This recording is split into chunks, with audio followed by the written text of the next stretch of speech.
Let's talk about schizophrenia with leading psychiatrist.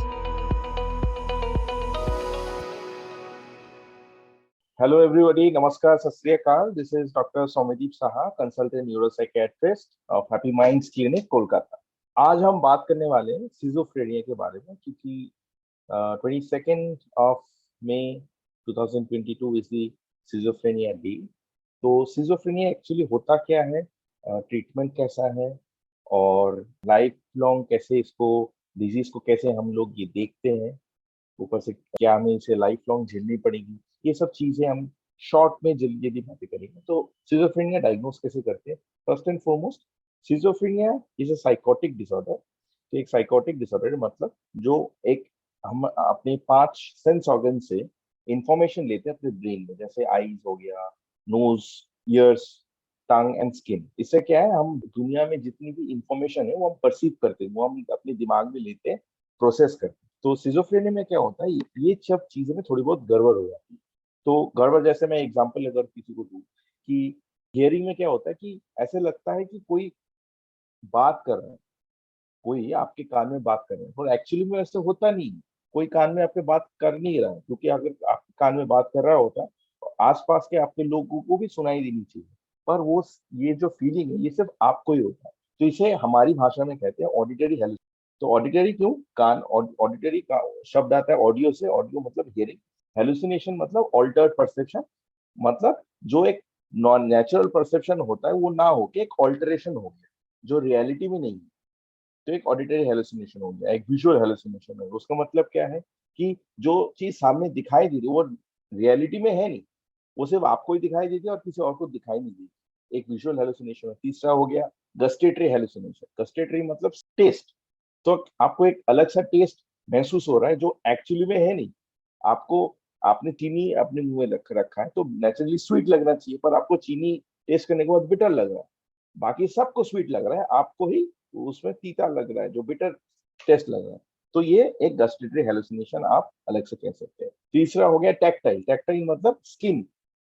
Tactile मतलब skin का sensation को कहते हैं कि आपको ऐसा लग रहा है कि आपकी स्किन पे चींटियां चल रही है एंड स्क्रॉल कर रही है।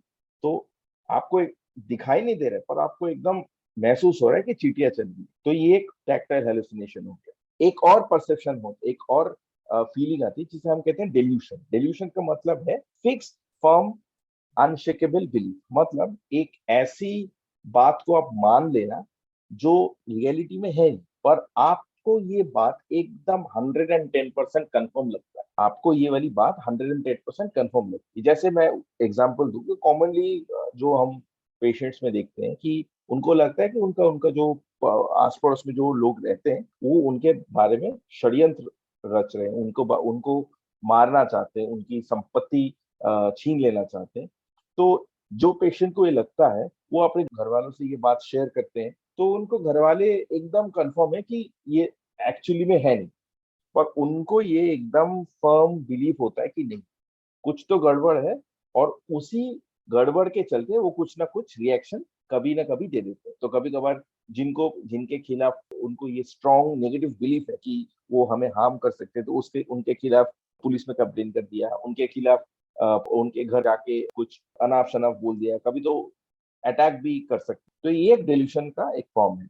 ठीक है, तो ऐसे बहुत से डेल्यूशंस होते हैं। डेल्यूशन जिसको जो डेल्यूशन मैंने बताया इसको कहते हैं डेल्यूशन ऑफ पर्सन। तो ये सिम्टम्स अगर आपके किसी भी इंसान में दिखते हैं तो there is a high possibility कि ये इंसान को सिजोफ्रेनिया है। ठीक है, तो पहले ये सोचा जाता था कि सिजोफ्रेनिया जिसको हो गया तो हो गया, डायबिटीज की तरह। सिजोफ्रेनिया जिसको हो गया तो हो गया, और दवाई लेने से भी कोई नेचुरली इंप्रूवमेंट नहीं आता।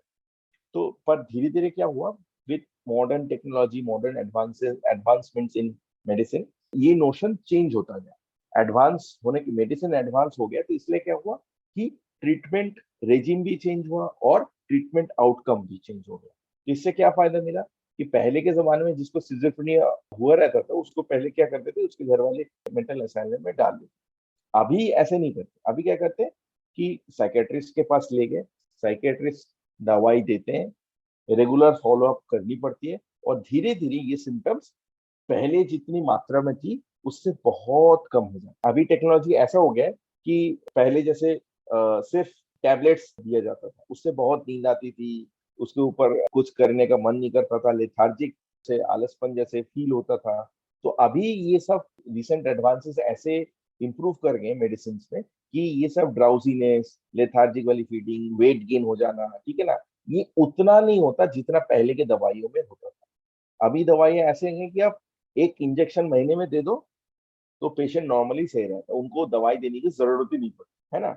तो पहले ये भी कहा जाता था कि जिसको सिजोफ्रेनिया हो गया तो लाइफ लॉन्ग दवाई लेनी पड़ती। ये पहले का जो बात है कि लाइफ लॉन्ग दवाई लेनी पड़ती, वो कुछ फ्रैक्शन पेशेंट्स में होता है। जैसे हम कह दें कि 23 to 25% ऑफ सिजोफ्रेनिया पेशेंट्स, मतलब अगर 100 लोगों को सिजोफ्रेनिया होता है तो 75% लोगों को दवाई लाइफ लॉन्ग खानी नहीं पड़ेगी।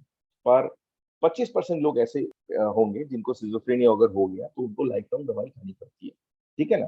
तो यूजुअली 75%, 65 to 75% को लाइफ लॉन्ग दवाई खानी नहीं पड़ती। पर ये है कि ये डिपेंड करता है कि आपको लाइफ लॉन्ग दवाई खानी कब पड़ेगी।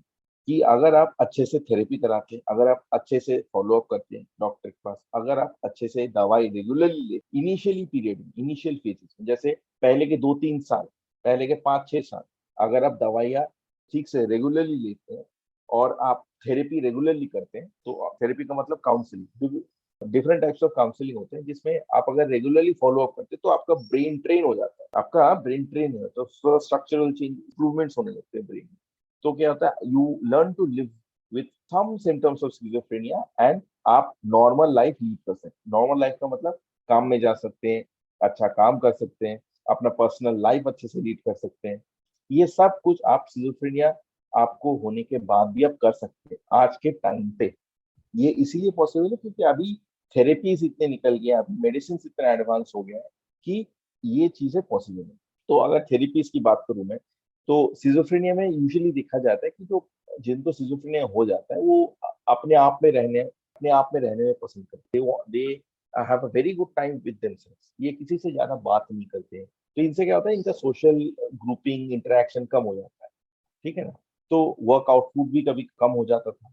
तो अभी क्या होता है कि आप अगर सोशल स्किल्स ट्रेनिंग करेंगे, अगर आप पर्सनल इंडिविजुअल पर्सनल थेरेपी करेंगे, तो इसमें क्या होता है कि it combination of various therapies, जैसे एक रिलैक्सेशन थेरेपी हो गया, एक कुछ बिहेवियरल टेक्निक्स आपको सिखाए जाएंगे, कुछ सोशल स्किल्स आपको सिखाए जाएंगे जिसमें कैसे बात करते हैं, ठीक है ना, क्या बात करने से आपको आप एडवांटेजियस पोजीशन में रहोगे।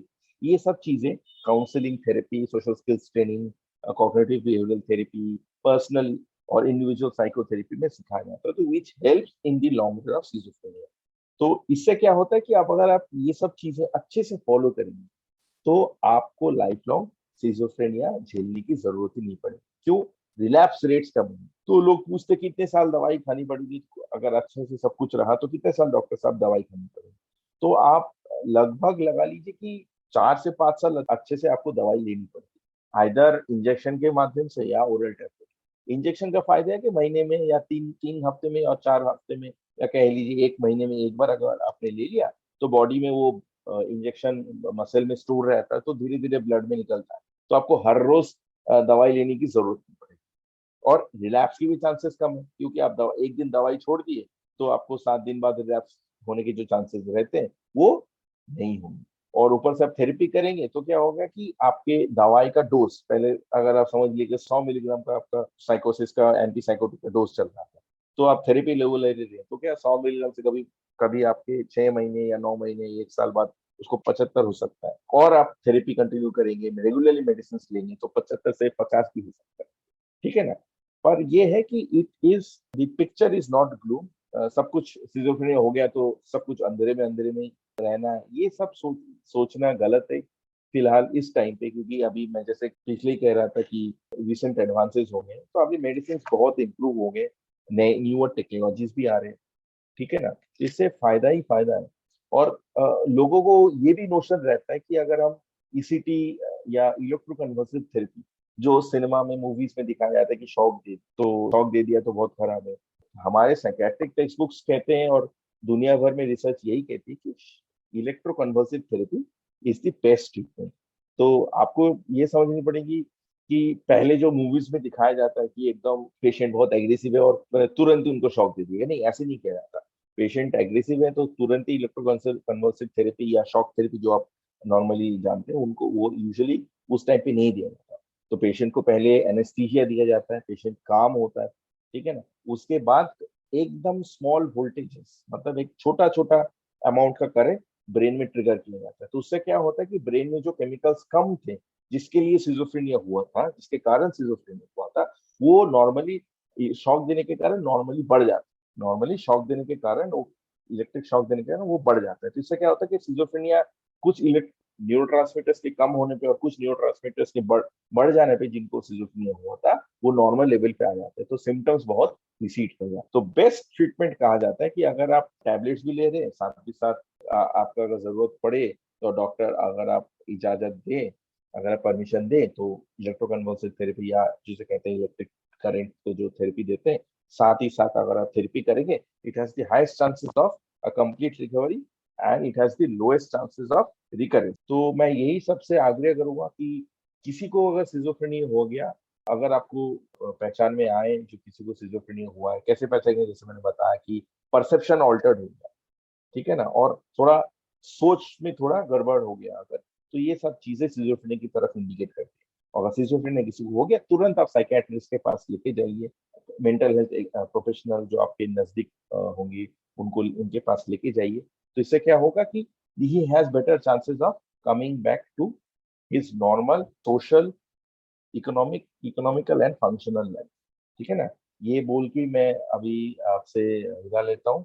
नमस्कार, सत श्री अकाल। मेरा फोन नंबर है 8017171836। आप कभी भी मुझे इस नंबर पे कांटेक्ट कर सकते हैं। धन्यवाद।